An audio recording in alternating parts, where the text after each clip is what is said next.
Hey, what's up, everybody? Welcome to another review. This time is of the SH Figuarts Ant-Man, the Japanese release. It does not come with Antonio Banderas of the Ant-Man and Wasp Ant-Man. So let's get started. Japanese release, like I said before, so it will not have the extra ant that accompanies the US release. Just gonna give you a quick glimpse of the figure. When I get Antonio Banderas, I'll go over that too. But let's jump in and see what's different, what's new, and if we even gonna like the figure to begin with.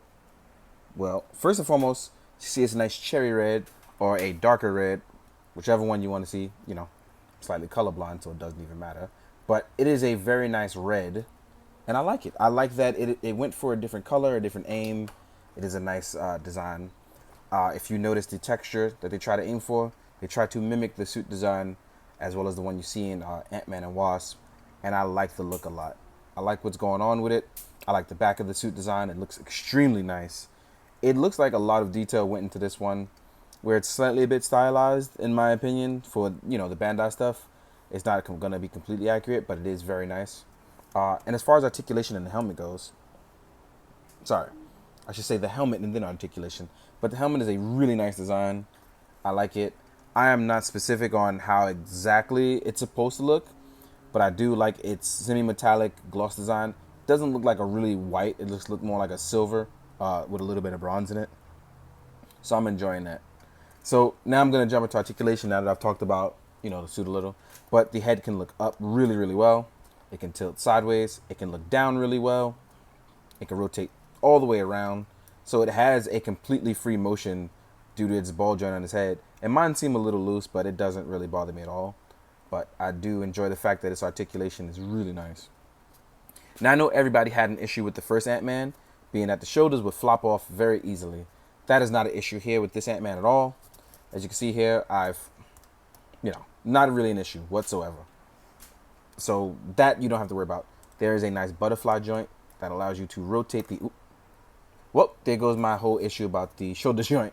And I think mine's popped out because I extended the articulation too far. So I'm going to test that really fast. So if you extend your butterfly joint to its maximum and you press the shoulder pad against the arm, you will cause your shoulder pad to flip out. And that's what I did. But as you can see with the butterfly joint from the backside, it causes it to fold in. That gives you an extra range of motion. With the shoulder pads being added on to the arms, it does make it a lot easier for you to do stuff like fold arms and do and pull punches and have a great range of motion. There's Bicep Swivel. The arms are double jointed, so they fold up really well. So you can actually get really close. So you can do you can defend yourself. You can do Kamen Rider 2 poses. Actually, let's see. Yep, see? You can do Kamen Rider 2 poses. And as far as the upper torso, it can rotate really... Oop, I'm a little too strong there. I am all over the place. But as you can see here, it really rotates all the way around. So it can rotate really far forward, as you can see here. And also rotate really, really far back. To the point where, as my boy Chainsaw would do it, you can really get low and shake that booty. So you can pull a Rick and Morty and shake your booty. Gives you a great crunch. So if you want to be a fool with your Ant-Man figure, now is definitely the time to do that. As far as leg articulation goes, rotation is actually very, very well. It used the old drop-down method with a thigh swivel, and the legs are double jointed. So you can play air guitar, you can kick up really high, you can ride or kick. You can also have a little clean look where you can do jumping. So this Ant-Man is actually really nice in terms of articulation and basically overall improvement from the first one. The ankle pivot is actually really nice as well too. So let's test out that ankle pivot, see how far it goes. Let's get him in a nice funny pose that we could think of. Both funny and cool.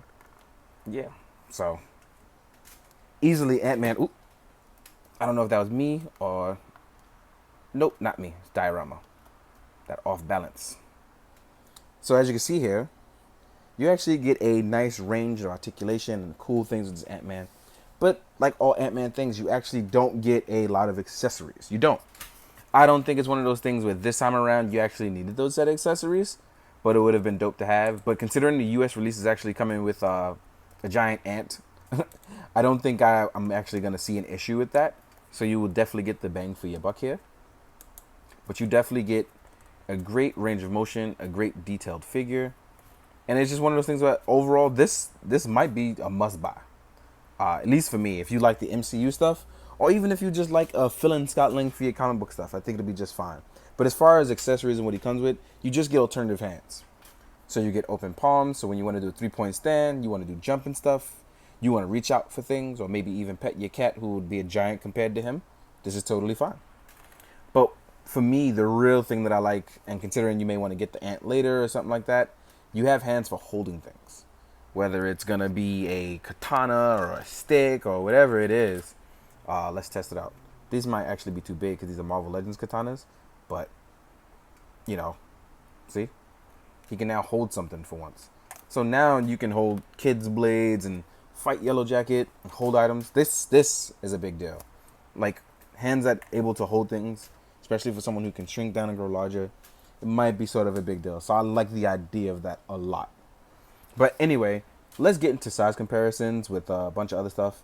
One thing I want to touch on before I do the size comparisons real quick. Everybody wants me to do this and talk about the Paul Redhead. It is too big for the SHF one. Let's say you even added a peg to it. As you can see here, it just does not fit very well. It just does. It's not a good fit. It looks really silly. Unless you talk about that scene where he pretty much, shrinks down. Oop, and I dropped the head. But it is not a good fit. It's a little too big. But if someone were to shrink it down a little, I think it could work. But it's just too big right now. But real quick, I'm going to jump into size comparisons. Compare him with a bunch of other things. And we are going to start with other MCU stuff. Because, MCU stuff. Here he is next to a Cap. Here he is next to an Iron Man. We're just going to go with random stuff I had around. Oop. So I had these guys either out somewhere or close enough so that way I can compare them. So here he is next to Captain America and Iron Man. He's not a bad size. He's smaller than them, yes, but he's not a bad size at all. Here we are next to two other smaller characters, which is Black Widow and Spider-Man.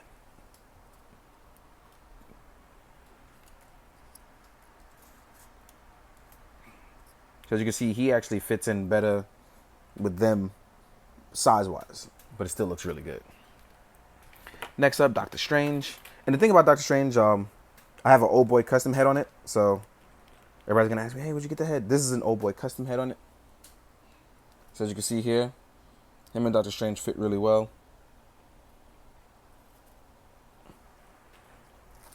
Next up, we're going to compare it to the previous Ant-Man as well as the Marvel Legends Ant-Man that just came out in the newest wave. So here he is next to the older design, which, you can see it's an outdated model now at this time. But, yeah. That's the old SHF one. Here is the new Marvel Legends one. Let me fix that ankle. So as you can see, it's not really a bad size. Let's say if this was your normal size and you shrink down a little or vice versa, you can actually mix and match these two. Color-wise, it would obviously be an issue, but it's still more of the suit-wise, matching up. Next up, we're going to compare him to the Marvel Legends Wasp and some other lines. So I think she actually fits really well with him, the Marvel Legends Wasp. I think if you missed out on her, you're not going to get the SHF. She would be a great fill-in, size-wise. I think it works really well. Here he is next to an Articulated Icons Ninja.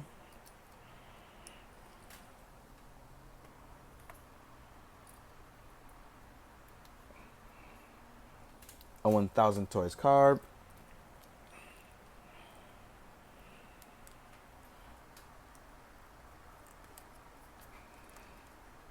So scale-wise, these things are really starting to fit in with each other and blend a lot more lately than anything else. Here he is next to a Mezco Captain America.